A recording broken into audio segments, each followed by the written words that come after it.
Have you ever taken a step backwards, hoping it will lead to multiple steps forward? Anybody? Yeah. Anybody? Fellow travelers, guest travelers, and captain of the journey. I had the opportunity to do this 3 times.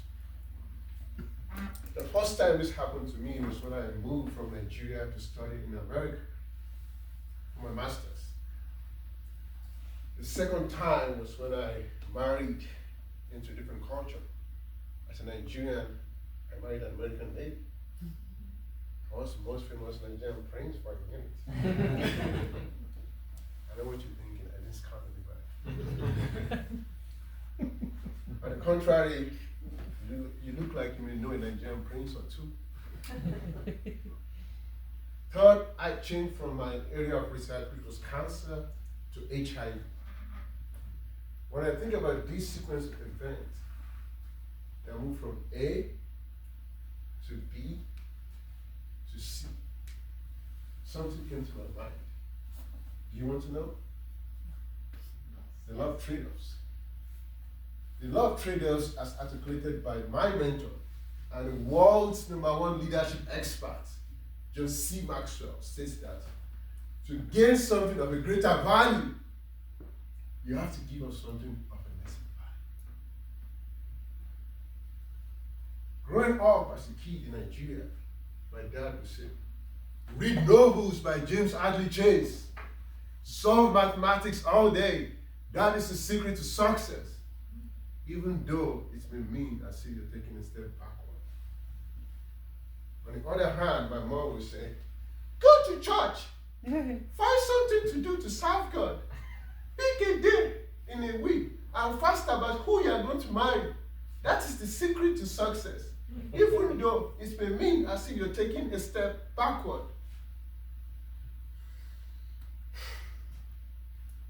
Like every kid I knew, I didn't want to follow the instruction until I slowly did. And I saw the positive influence in my life. However, after a while, I saw that there was still a void in my heart, the desire to be more and achieve more. Hence, I traveled all the way from Nigeria to America for my master's. I came into a new culture. I plunged into the world of possibility and started my own American dream. I left everything that I knew, such as food, people, family, and friends, so I can achieve something better. I left what is known for the unknown. After a while, I was told, you have to go back to your country because you came late on visa issues, African country. At this point, I had a decision to make whether to go back to Nigeria or stay. Guess what? Through all the hardship, I decided to stay, finish my master's, PhD, and I'm currently on a good career path. Second, I was told to just go and study. Well, I decided to marry. I married into a different culture. Marriage for me at that point was like playing a video game that everybody enjoys, but at a very higher level of difficulty. I had to adjust to the idea of romantic expectations. And the American jargons, the choice of language that I was using with my wife was different. Sometimes my wife would tell me, have a good one. And I'll say, who's going to have the Bible? Sometimes we were about to get dressed and go out, and my wife would ask me, which pants are you wearing? I'm like, we don't wear pants where I come from, we wear trousers. Another time, I would tell my wife I want to take out something from the boot of the car. And my wife would look at me and say, I have a tail dangling behind the back. Because I discovered Americans call the boot of the car trunk. These differences in language was quite challenging.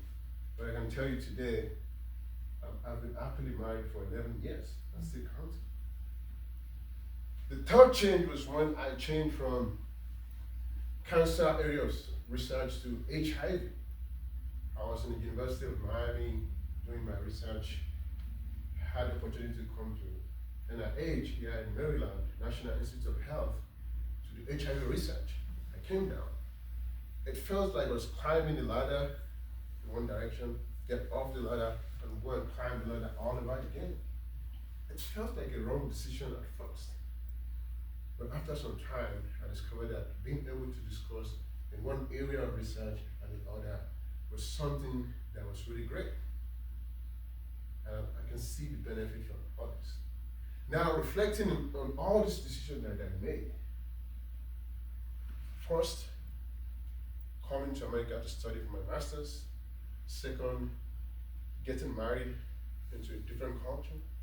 Third, changing my area of research from cancer to HIV. I saw that I took a step backward so I can take a multiple steps backward based on the law of trade-offs by my mentor, John C. Maxwell, which states that in order to give us something lower, to get something higher, you might have to take a step backward, just like my mom and dad said. That's what I'm asking you guys to do today. In which area of your life can you take a step backward so you can move multiple steps forward?